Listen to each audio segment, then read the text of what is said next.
So hello everyone, I welcome you all to UIS। So आज का जो mains का प्रश्न है that you have to write is, Hindi और इंग्लिश दोनों में ही ये प्रश्न है। Depletion of foreign exchange reserve can not be controlled only by RBI intervention. ये आपको एक्सप्लेन करना है। सिर्फ RBI इंटरवेंशन से ही जो फॉरेन एक्सचेंज का डिप्लीशन उसको कंट्रोल नहीं किया जा सकता है, ये एक्सप्लेन करना है। अब इस सेशन में जो भी क्वेश्चन है उस क्वेश्चन को आपको देख के लिखना है। हिंदी में भी इस प्रश्न को देख लें। विदेशी मुद्रा भंडार का ह्रास केवल RBI के हस्तक्षेप से नियंत्रित नहीं किया जा सकता। इसको आपको एक्सप्लेन करना है। कितने शब्दों में लिखना है? 150 शब्द के अंदर आपको लिखना है। अब देखो, इसमें एक चीज़ तो ये है, पहले जैसे आपको जो आंसर लिखना चाहिए वो UPSC की जो बुकलेट है उसका जो पेज है उसमें आपको देख के लिखना है।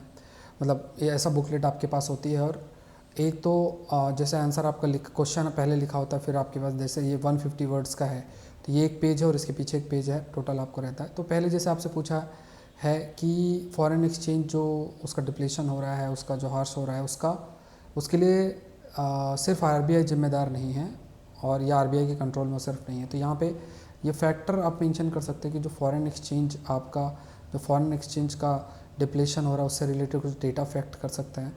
फिर RBI के रोल के बारे में बता सकते हैं, और अदर फैक्टर्स के बारे में बता सकते हैं, और फिर अदर फैक्टर्स के बारे में बता सकते हैं, और फिर कंक्लूड कर सकते हैं।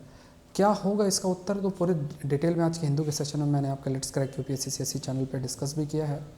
तो RBI के रोल के बारे में अगर आप बात करो तो जैसे मान लो जब भी RBI है तो अगर हमारी करेंसी डिप्रिशिएट करती है तो उसमें RBI का जो रोल होता है वो सबसे बड़ा यही रोल होता है कि वो मार्केट के अंदर जो डॉलर का डिमांड बढ़ रहा है तो उस डिमांड को वो कंट्रोल करने के लिए प्रयास करती है।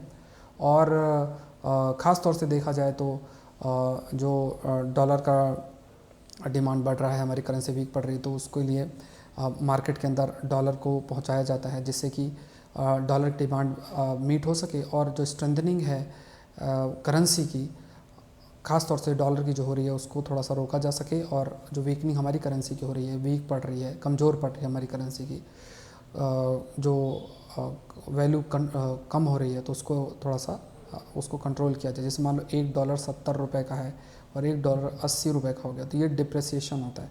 तो जब डिमांड बहुत ज़्यादा डॉलर की रहेगी तो हमारी करेंसी वीक पड़ेगी, डिप्रिशिएट करेगी। लेकिन कहा गया इसके पीछे सबसे बड़ा फैक्टर इंपोर्ट का होता है। इंपोर्ट का मतलब क्या है कि आप जितना अधिक इंपोर्ट करोगे, अगर आप ज़्यादा से ज़्यादा इंपोर्ट करोगे तो आपको उतना ही डॉलर में पे करना पड़ेगा, इस वजह से डॉलर का डिमांड बढ़ेगा। तो यहाँ पे RBI तो सिर्फ कंट्रोल करने का प्रयास कर सकती है, लेकिन असल में जैसे मिनिस्ट्री ऑफ कॉमर्स और इन सब का रोल बढ़ जाता है कि वो कोशिश करे कि इंपोर्ट को रिड्यूस किया जाए और एक्सपोर्ट को बढ़ाया जाए। इसी से हमारी करेंसी जो है वो थोड़ा स्ट्रेंथन हो सकती है। तो इन बातों को कह के आप कंक्लूड कर सकते हैं। डिटेल में आज के हिंदू के सेशन में मैंने आपसे डिस्कस भी किया है। तो ये क्वेश्चन है, इसका उत्तर आप ज़रूर से लिखें। और कल भी जो प्रश्न मैंने आपको दिया था ये क्वेश्चन आप देख सकते हो। स्थलीय पारिस्थितिकी तंत्र और प्राकृतिक संयोगों की रक्षा करें और स्थानीय लोगों और स्थानीय समुदायों के नेतृत्व में परिवर्तनकारी कृषि पद्धतियों की रक्षा करके पृथ्वी की चक्रीय प्रक्रियाओं को संरक्षित करना जलवायु संकट से निपटने का एक अधिक न्याय संगत और लागत प्रभावी तरीका है। इस पर आपको चर्चा करनी है। तो ये प्रश्न है, इंग्लिश में भी ये प्रश्न है आपका। तो इस प्रश्न को देख के आप उत्तर लिखें, कमेंट सेक्शन में लिखें, और एक बुकलेट आप बना लें। UIS चैनल को जरूर से सब्सक्राइब करें। आंसर राइटिंग का जो आपका रहेगा मंडे टू सैटरडे रहेगा, 8:45 PM को टाइमिंग रहेगी। तो आप देखें और उत्तर जो है लिखें। Thank you everyone, thank you.